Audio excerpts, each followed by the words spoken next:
আকৌ শিলাদিত্যদেৱৰ বিস্ফোৰণ এইবাৰ আছুৰ বিৰুদ্ধে বিতৰ্কিত মন্তব্য কালেকশ্যনৰ বাবে আন্দোলন কৰে আছুৱে বিভিন্ন সময়ত বিতৰ্কিত মন্তব্যৰে চৰ্চাত থাকে হোজাইৰ বিজেপি বিধায়ক শিলাদিত্যদেৱ এইবাৰ আছুৰ বিৰুদ্ধে শিলাদিত্যই কৰিলে আন এলানি বিস্ফোৰক মন্তব্য শেহতীয়াকৈ নাগৰিকত্ব সংশোধনী বিধেয়কৰ বিৰুদ্ধে আন্দোলন অব্যাহত ৰখা ছাত্ৰ সংগঠনটোক আক্ৰমণ কৰি শিলাদিত্যদেৱৰ মন্তব্য কালেকশ্যন আৰু জনপ্ৰিয়তাৰ বাবে আছুৰ এই আন্দোলন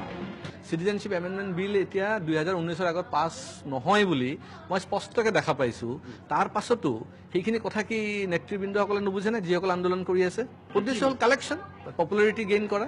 কালেকশ্যন আৰু হয়তো নেক্সট ইলেকশ্যন খেলিব পাৰে শিলাদিত্যদেৱৰ প্ৰশ্ন আন্দোলন কৰিবলৈ ইমান টকা ক'ত পায় আছুৱে ক'ৰ পৰা মেনেজ কৰে শ শ গাড়ী খাদ্যৰ ধন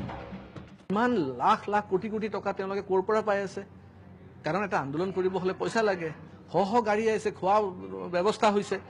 আৰু সব মানে এনেকুৱা লাগিছে যে মানে ষ্টেজ মেনেজড যেন লাগিছে আমি কেজৰিৱালৰো তেনেকুৱা ধৰণা দেখা পাইছিলো দিল্লীত এটা সময়ত তাৰপিছতে এতিয়া কি অৱস্থাটো গমে পাইছে আনকি বিধায়কৰ চোতালত আন্দোলন কৰিলে আছুৰ বিৰুদ্ধে গোচৰ তৰাৰো ভাবুকি দিলে বিজেপি বিধায়কজনে এই সন্দৰ্ভত শিলাদিত্যৰ মন্তব্য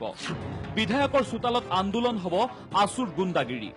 মোৰ চোতালত আহি পেলাই তেওঁলোকে যদি আন্দোলন কৰিব বিচাৰে সেইটো গুণ্ডাগাৰ্দিৰ প্ৰক্ৰিয়াত পৰিব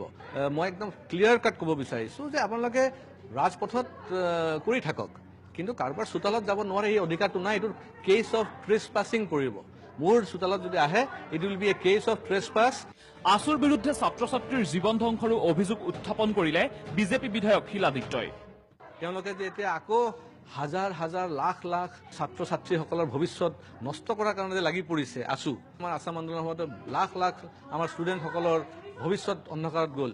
এইকাৰণে তেওঁলোকে কিয় কৰিব বিচাৰিছে সেইটো কি এটা মানে এটা ফেক্টৰীৰ নিচিনা এটা বিজনেছৰ নিচিনা হৈ গ'ল শিলাদিত্যদেৱৰ মতে ৰাজ্যসভাত বিজেপিৰ সংখ্যাগৰিষ্ঠতা নথকাৰ বাবে গৃহীত নহয় নাগৰিকত্ব সংশোধনী বিধেয়ক এই কথা জানিও আন্দোলন কৰি আছে আছুৱে